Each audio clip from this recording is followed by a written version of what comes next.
Hello. Hello. હા mummy. હા, તે ફોન કર્યો તો? શું કરો છો? હા, હું થોડુંક કામમાં હતી એટલે મેં એને ઉપાડવામાં થોડીક વાર લાગી. પછી મેં જોયું તો તારો ફોન હતો. શું હતું? હા, મેં છે ને પેલા ફોન કર્યો હતો.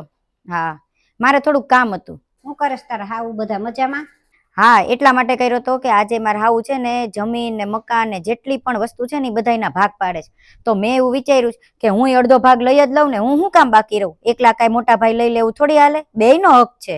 તો હા, ઈ બધી તો વાત સાચી. જા તું ન્યા તારા મોટા જેઠના ઘરે જા, પણ મારી એક વાત તો યાદ રાખ. આ 25 વર્ષથી તારા હાઉ તારા જેઠના ઘરે છે.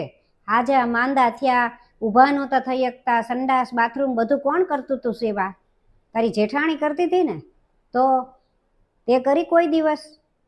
તો પછી હવે તું કયા મોઢે ભાગ માગવા જાસ?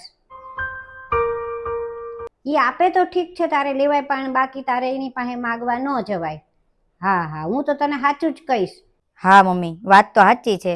હું તો કોઈ દી હાજા માંદા થયા કોઈ દી ગઈ નથી. હું તો ખાલી જાઉં અને ખબર પૂછીને તબિયત પૂછીને આવતી રહેતી હતી. મેં કોઈ દિવસ કર્યું નથી એનું કોઈ કામ.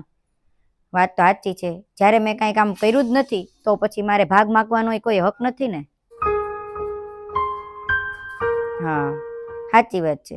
હા, એ આપે ને તો જ લઈશ. હા, સાચું કીધું તે. એટલે હવે હું સામેથી કોઈ વસ્તુ માગીશ નહીં. હા હા, વાંધો નહીં. કામ હોય તો ફોન કરજે. મૂકું. હા, તો જોયું ને, મા બાપ જ્યારે પોતાનો જમીન મકાન ને પૈસાનો ભાગ પાડે ને ત્યારે બધા દીકરા ને બધા લોકો દોડે એના પૈસા લેવા માટે. પણ જ્યારે ઈ જ મા બાપ માંદા પડે ને ત્યારે કોઈ એની ખબર પૂછવા નથી આવતું. ત્યારે કોઈ એમ નથી કહેતું કે લાવો થોડાક દિવસ હું મારો ભાગ લઈ અને મારા ભાગમાં જેટલી સેવા આવતી હોય ને એટલી હું સેવા કરી લઉં. ત્યારે બધાને પોતપોતાના કામ યાદ આવી જાય છે.